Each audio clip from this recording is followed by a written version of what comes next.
Hello, everyone. I am Penny, And I'm Shawn. and Gary is stuck in Dallas. So I'm doing this. This is our regular Thursday time on a Friday. But it was Independence Day yesterday, so. Right. So we didn't want to bother anybody. Of course, I am wearing my flag today.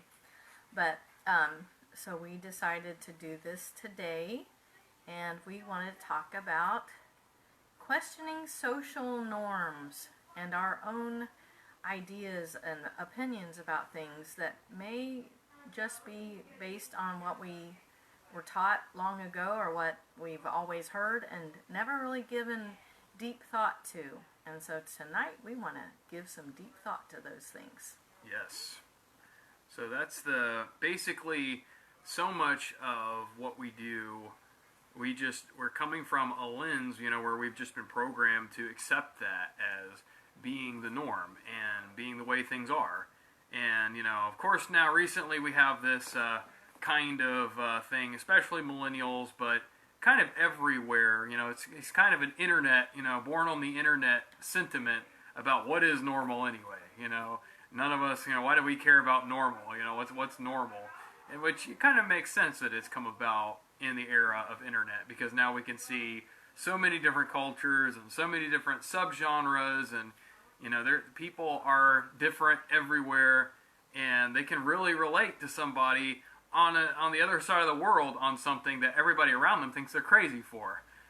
So you can have a French person that just really relates to American libertarians, and so will get up on YouTube and be posting videos and a part of this international American libertarian kind of online community. And that's the world we're living in right now, So we have a lot of these kinds of questionings, and as we, in a good sense, kind of become more of a global community, it also allows us to think outside of the box a little bit and question, okay, how many of these things are really for our good and really how it's supposed to work, and how many of these things that we've taken, they're just assumptions, and maybe not even just outdated, but they were never a good idea in the first place. It was never a positive thing in the first place. And you really, it's something to be able to think outside of your own box and question the reasons and the underlying purposes behind things, So whether it's marriage or it's church or it's institutions of other forms, government, whatever there is, we should have freedom of lateral thought. We should be able to question and say, okay, is this actually a good thing? Is there actually good reasons, strong reasons to continue this? If you can't look back and say, where do we come from? Where are we now? Let's reevaluate things. Let's question, what are the results we're getting? What's the benefits of this current paradigm, this current framework we're working from? Then there's something wrong. We should, especially as Americans, here we are coming out, and of course I'm sure there may be some viewers from other parts of the world, but here in America we just celebrated our nation's independence, and that's a part of America's DNA and the way we think is focus on the individual, focus on individual thought and freedom of thought, freedom of religious expression, freedom of being able to express ourselves, speech and press, and all of that. So it's very vital, back to our beginnings as a nation, that Freedom of assembly. everyone is allowed, and we're not just a democracy, we have a republic that guarantees by law the rights of individuals to have their own views and not just be bowled over by a mob, by a large group of people. So not everybody can just vote and decide, well, we don't like anything Jeff has to say, so Jeff has to shut up because we all voted that. We're tired of hearing Jeff him still talk. gets to have his own opinion, but that doesn't mean he can run around and cause problems for everybody else. But he has a right to his own opinion, and he doesn't have to change his opinion or stop expressing it just because other people decide they don't like to hear it. So that's that freedom and that protection of individual thought is so important. And that's something that, as we were discussing today, that's something that as we look at a lot of the social constructs that we have around us, a lot of the things that are social norms. For instance, with the format of church. What is a church? Or some other spiritual gathering if you're from some other kind of religion, whatever the case may be.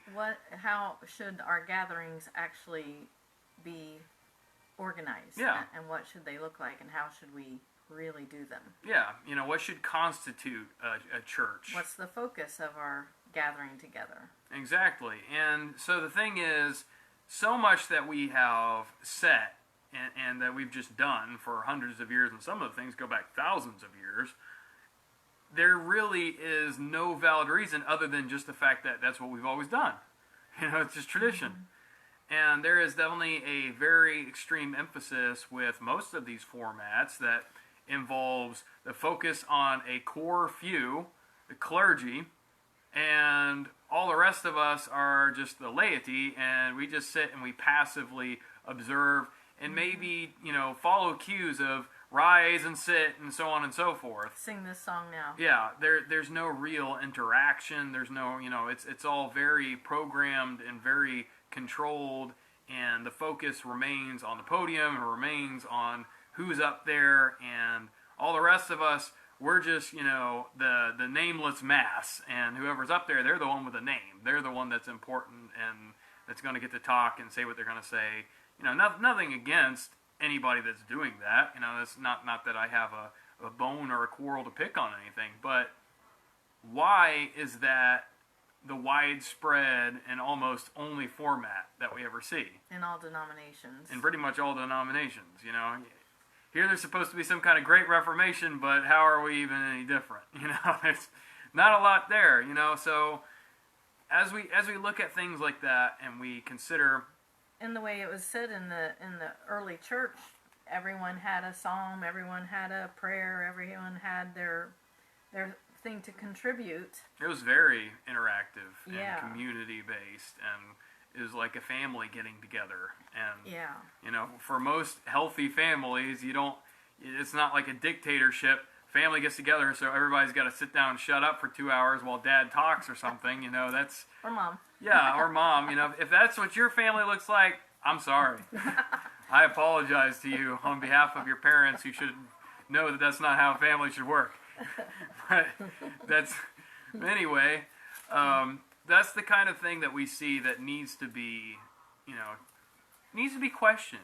We need to have some freedom and some room to do things a little differently and not always look at the same way. Another such thing is like our constant pandering to status and trying to fight and to achieve status all the time and assert and find position in a ranking kind of system of where we stand. And a part of that is, like, for instance, represented in the church setting, where whoever's up there is the important person, and all of us down here, we're like the subjugated, we're the ones underneath. And that's a really unhealthy way of viewing authority. That's really not what we're taught at all, and that's really not the way that Jesus actually acted in the Bible and what he actually did. He sat down on the level where they were, and even let the children come up and play all over him. And there was a very different attitude. And as he said, the servant of all. That's what a leader is supposed to be. Whoever's going to be the greatest among you is going to be the servant or the slave to all. Mm-hmm. So the purpose of authority is to build up, not to tear down. It's to actually serve the people that you are assigned to, that are a part of you. They're not under you. You are there to serve them. You're undergirding them. You're supporting mm-hmm. them. It's the other mm-hmm. way around. And even like taking verses like about marriage, for instance, that the man is supposed to be the head of the woman. We listen to that, and as modern thinkers and readers, we kind of cringe, because that kind of sounds like, oh, you're saying the man is supposed to be over the woman and supposed Dominant. to be the boss, and mm-hmm. like, well, I wear the pants in his family, and that's not really what it's saying. See, we have a wrong perception of what headship is. We have a wrong perception about authority altogether. The way we even look at authority is wrong. We think of, like, when we're voting a president in, for instance, and we think of him basically as like a king. Like he can do what he wants with this country. That's really inaccurate. there is a lot of presidential overreach that, this goes back a long time ago, where they've been doing a lot of things for a long time that George Washington never would have done. The executive branch, yeah. Yeah, there's a lot of abuse of the executive branch and authority, but we do a lot of it ourselves, even coming up with words, with adjectives like presidential. Like, really? Like, there's just some kind of special quality. Only special people have this presidential quality. And that totally flies in the face with the idea that really anyone should be able to be the President of the United States. From that kind of point of view, would Abraham Lincoln have been considered presidential? I don't think so. And he's not the only one. Andrew Jackson or any of them, whatever you might think of them, a lot of them did not look presidential. Mm-hmm. So that whole idea, that's right up there with just playing into the same game of aristocracy and royalty and caste system. So we have a messed up view of what authority really even is, what it's for, what power is for, and what authority is for, what rank in that kind of sense is for. So in a lot of ways, I think we need to throw out the rule book about what rank even means. Like, unless you're in the military or a police force, or some kind of branch of government or law enforcement or whatever, rank has no place. It really doesn't. Yeah, because we're not supposed to have a class system in our country. That was our founding fathers were trying to avoid that and trying to get away from that. And we're not supposed to have a gentry and nobility and a royalty and all of that anymore. Not in this country. Yeah, no, we were absolutely not supposed to have any of that. So that's something that needs to be, understood, and that we need to take and kind of take it back. Take it back, yeah, mm-hmm. Absolutely. We need to get back our birthright as Americans and how we're supposed to be living. But back to the topic, the headship thing. The way a man is supposed to be the head of the woman is really supposed to mean you are given an authority and a place to serve her. And take care of her. Your role is your primary role is to take care of her. That's what it really means. What it really means isn't, okay, I'm the boss, okay, because I'm the man, I have the power, and so this is going to go for me. No, actually, it means that you are supposed to do everything for her. And that doesn't mean that she runs everything either. That doesn't mean she controls things either. There's a give and take there. There's a lot that's there that doesn't have to do with like this entire idea of power struggle. There's not supposed to be a power struggle. No. There's not supposed to be some kind of a balance of who has power over what. A relationship just isn't supposed to work that way in general. But the headship thing is just that for where men are stronger, physically stronger, where we are, operating more with a prefrontal cortex and more on the logical side. Not saying that women can't use that at all, but where that's our strength and we're able to deal with threats in the outside world and deal with the practicalities. Usually more aggressive. Yeah, which you have to be. We're more nurturing. Women are more nurturing for the most part. And to be able to secure lineage, to be able to secure a future, a legacy, to have, success, you do have to be more aggressive. You do have to be more of a risk taker. You have to be able to put yourself out there more. So that's where primarily men dominate in a lot of fields, and we talk about this inequality of these fields that are dominated. Hi, Rosemary. Oh, hi, Rosemary. Thanks for coming on. Yeah, thanks for coming on. But the issue is the reason why so many of these fields, whether it's chefs or metalworking or programming or whatever, the reason why men are usually the main ones, or engineering, and is because men are more aggressive and are more risk takers and do throw themselves more into whatever they do. Focus what they're doing. And women, they will live more holistically, and they will pour a certain amount into something, but then they care about their relationships too, and they care about other things in life too. Mm-hmm. That's not a bad thing. That's a great thing, especially for keeping families together, especially keeping men alive. Yeah, absolutely. It's a balancing influence, because a lot of men have a tendency to be workaholics. Well, we all have a tendency. That's a masculine tendency to throw ourselves so entirely into something that, we'll even get reckless and push ourselves to a limit that's very dangerous. And that's so that's something that it's a strength that can become a weakness.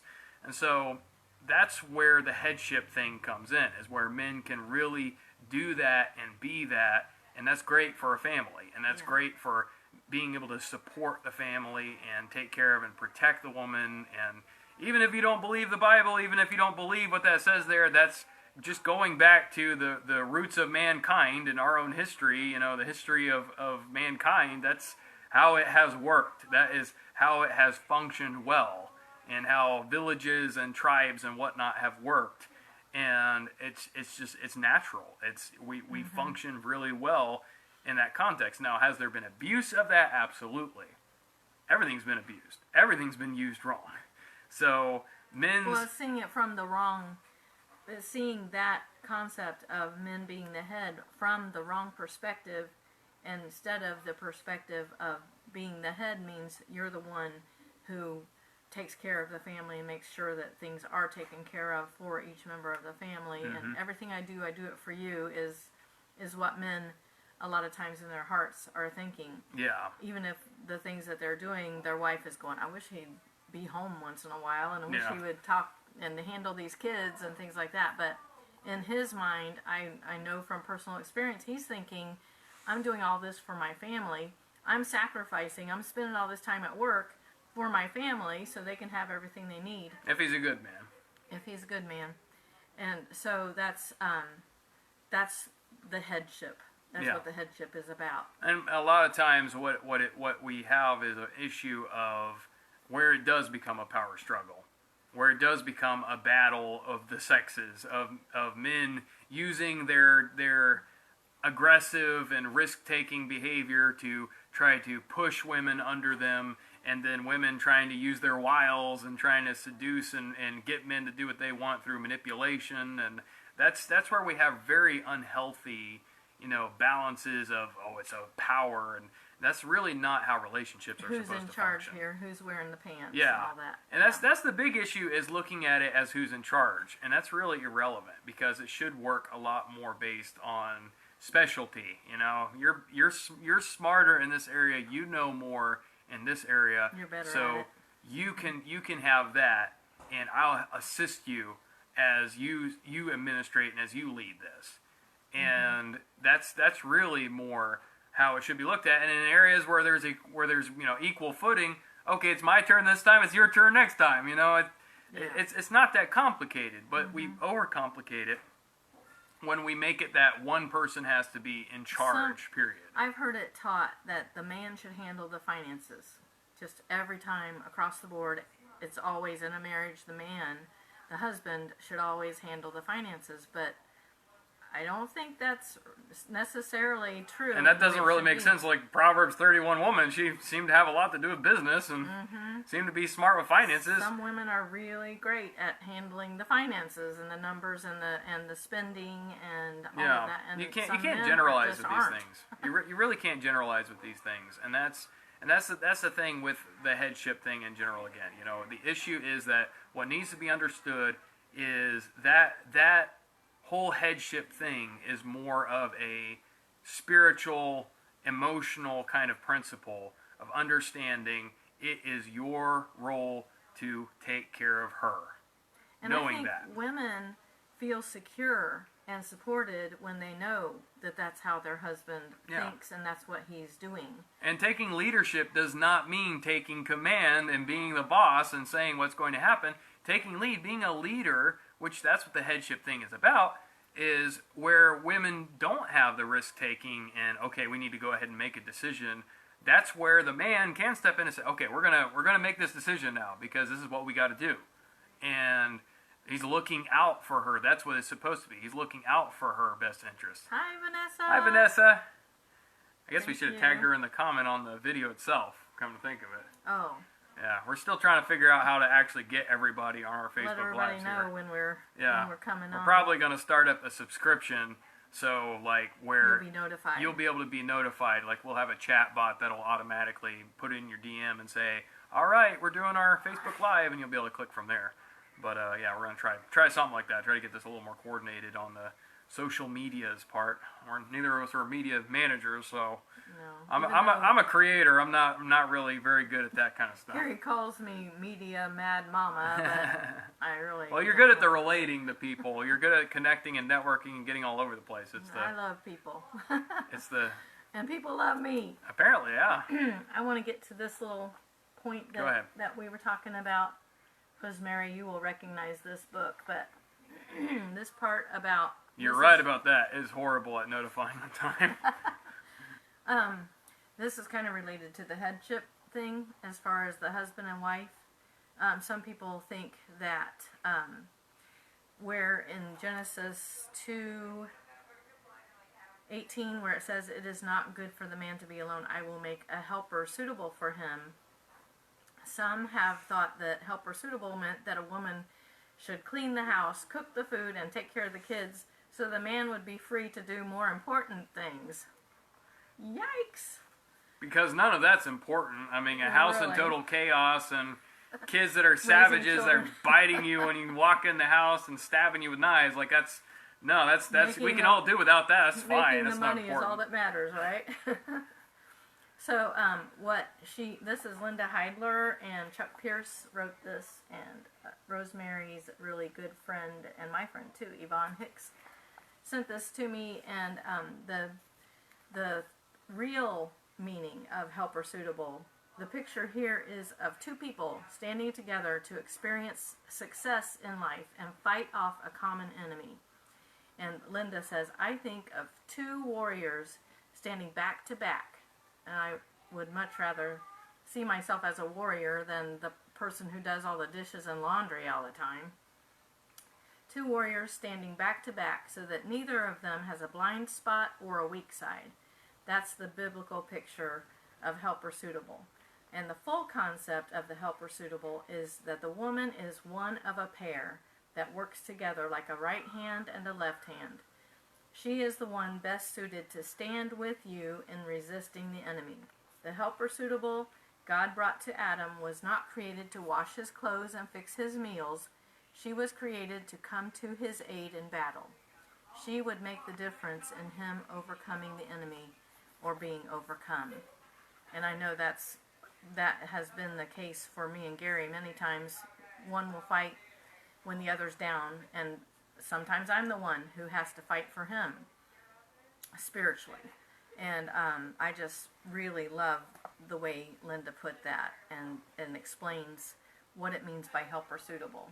Instead of help meet or help mate, meaning whatever he, the man, the husband, has in mind to do, the little wifey has to do whatever it takes to enable him to accomplish his purposes, and the little wifey has no purposes of her own other than what the husband is about. And so I just really thought that was a really good description and definition of that. One of the things I liked that Paul said was submit to one another. Right. So that whole concept, that kind of changes your idea of what submission is. Like what is that submission that Paul's talking about? You know, he's not talking about one person being in control and the other person not being in control. He is talking about covering each other's blind spots. Yeah. He is talking about, like I said earlier, where it's not your strength, where it's not something that you're good at, but they are. You let them take the lead and do the part that needs to be done in that. So submitting to one another is being kind and letting the other person say what they want to say and taking in all of their opinions and their ideas, and just being kind and letting the other person talk, and that's how I see submitting to one another. It's collaboration, and it's having the willingness to negotiate, and instead of just, well, I want to do it this way and I see it this way, well, let's incorporate our ideas together. Let's work this stuff together. You know, like, it doesn't just have to be the story as I direct it and as I see fit, or as you direct and as you see fit. We can collaborate. We can write together. We can meld our styles, and that's what relationships are supposed to be like anyway. That's what teamwork. There should be a give and take. Yeah, there absolutely should be. And in some ways, in many ways, it's not mutually exclusive. It's not like either you're going to say this is what it is, or I'm going to say this is what it is. In so many cases, we can actually, if we're actually using our creativity, if we're actually trying, we can actually take our ideas and combine them. We can actually take our emphasis, each of what we're individually offering, and bring it together. We're supposed to be complementary to each other, completing. Yeah. Absolutely. And so that's something that's just so important. So back to the, what the whole topic is about, that whole concept that we have of what authority even is and what headship even is. And Submission. So many of these key words and the way that we view things, we need to question them. We need to take a second look. We need to get out of the way that we've just thought of it, because that's how we assume it is in church, and that's how it kind of plays out in society at large. In marriage. Yeah, a very big component of that all too is of the mystical nature of life, where so many people these days, partly because we're in an age of skepticism, and actually that we were in the age of skepticism at this point, that age is kind of dying, and a lot of things are moving back towards the spiritualism and moving back towards more mysticism, but we're coming fresh out of that, and so that did have a big impact. That really messed with a lot of things socially, but it was actually prepared for before that even happened by taking away the mystical and making that abnormal, to where only special people have mystical experiences. Only special people are allowed to hear from God, or have dreams that are actually meaningful, or whatever. And that's really a problem, because this used to be very constant for humanity. People took dreams seriously.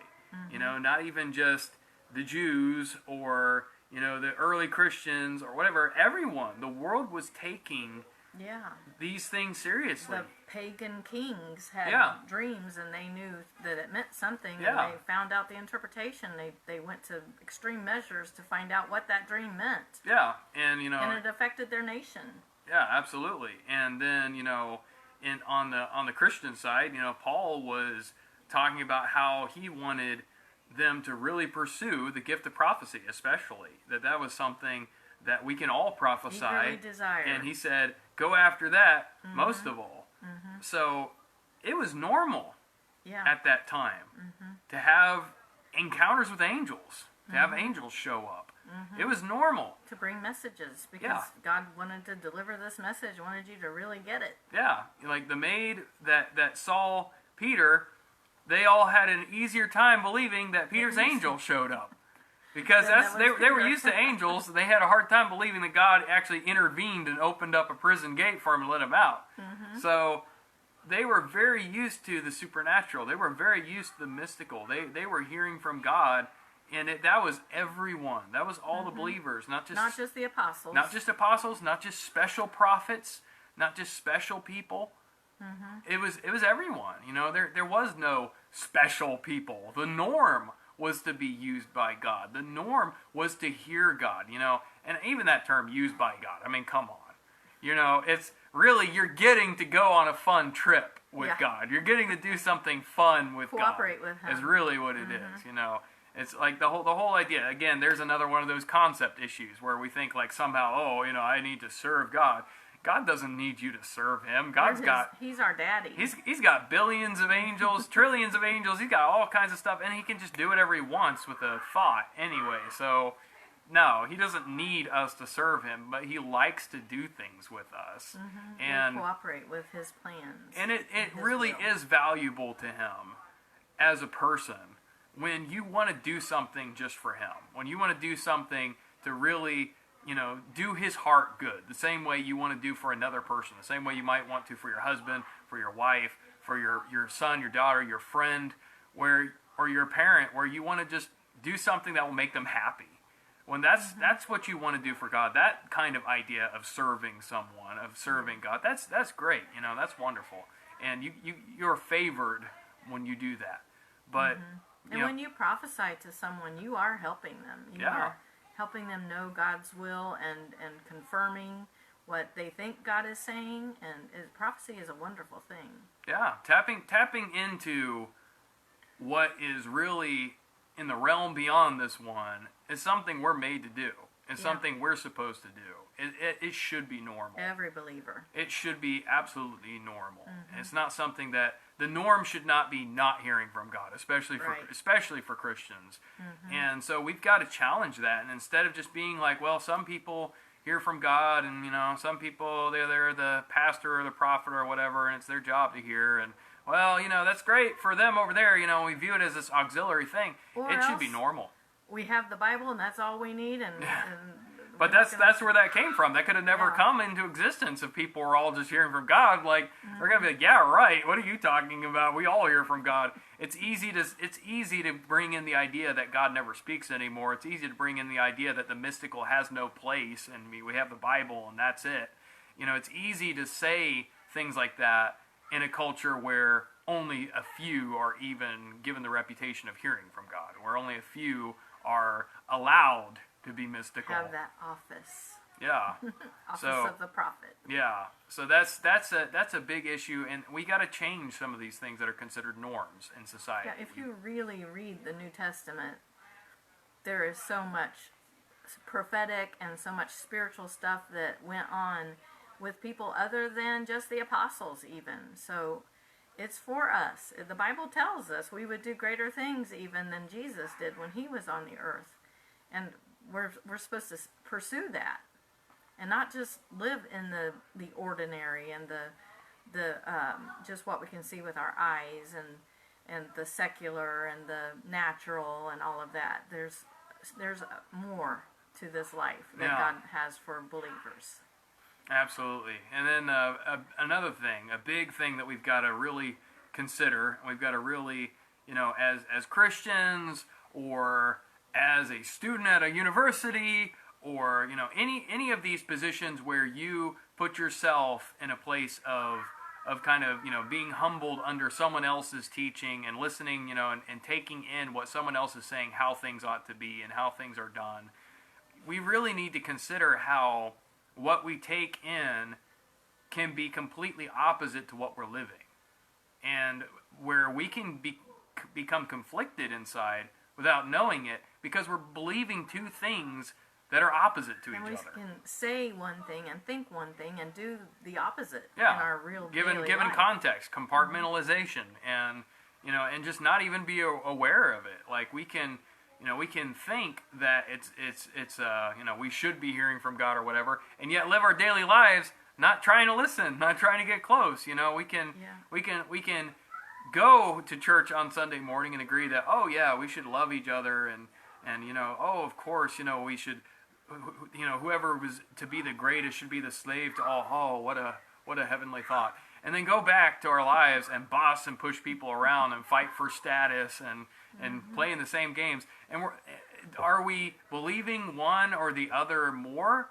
I would argue the problem is that we're believing both, and you really have you and need not to really facing that, not facing that fact. Yeah, we've really got to consider: are we living up to our values? Are we in conflict in our values?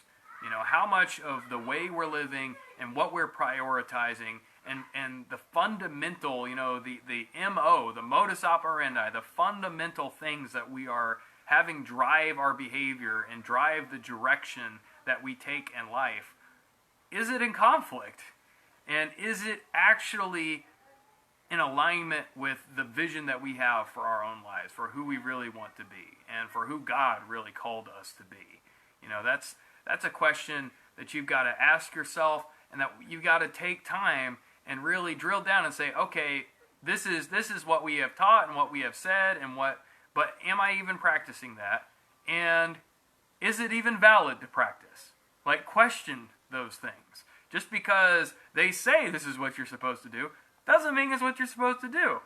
Just because in church it's said that this is how we ought to do things doesn't mean that's how we ought to do things. We have to use our discernment, and we have to actually take time and separate out between good and evil. It's necessary, it's important to really take the time and reassess our lives and reevaluate our own core values, and just take time to make sure that whatever we're listening to and that we're taking in and we're agreeing with, that it really does line up with our core values, and it really is what we're practicing in actual life. That we're not being schizophrenic. We're not being divided in different areas and aspects of life. Discernment. Yes, that's a key really word. Important. And it is a responsibility on the individual to exercise discernment. It is. That's another norm we've got to take that away. There's too much of this idea, this culture of bureaucracy, that we trust experts, that we trust somebody else to tell us whether something is good or not, whether something is right or safe or not, and we're looking for somebody who's qualified, and that just doesn't work. You know, that works great on paper, but it doesn't work great in real life. We are, at the end of the day, that's what the old concept of common sense was really about, that you've got to be able to reason things and have a sense about things yourself. And it wasn't about conventional wisdom. It was about being able to see at the end of the day what's practical here and what's working and what isn't working, being able to apply it in your own situation. Experts can know a whole lot of stuff that's all false and it's not correct. And so if you are relying on an expert that comes from a worldview that's opposite of yours, and their ideas and their solutions are like not godly, not biblical, not what you think is correct, then the expert is wrong. And you're in a conflict. You're in an internal conflict. Something has to change, in that context. And it can even be with somebody that does, see the same things as you do and generally agree.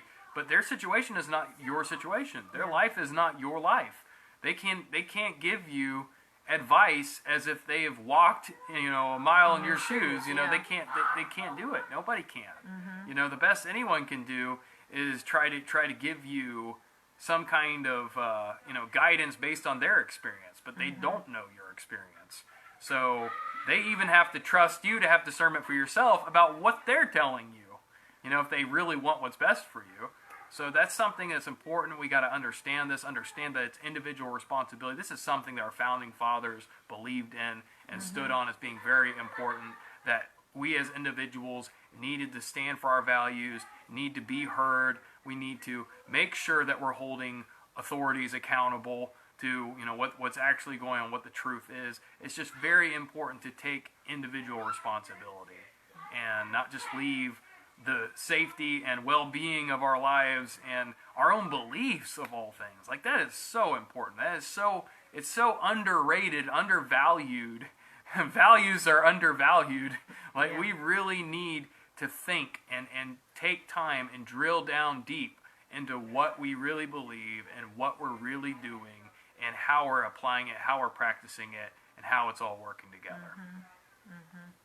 Very good. Good job.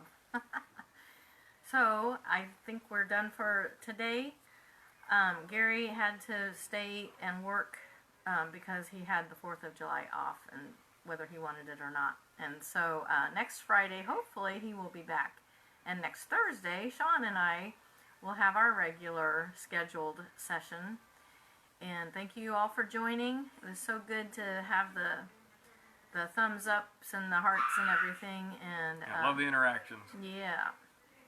So, everybody, we love you. If you have any prayer requests, if you have anything you want to say to us, make sure you message me at my page or here at Changed by Love, or Shawn at How to Be an Internal Success. Yeah, my page is How to Be an Internal Success, and it's like at Shawn Cameron D if you use the, whatever the Facebook system is.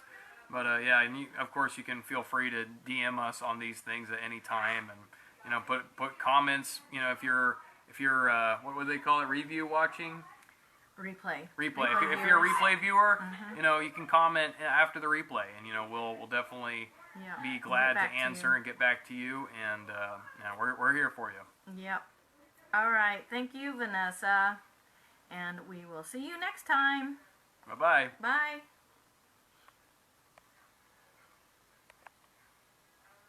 That's not finishing.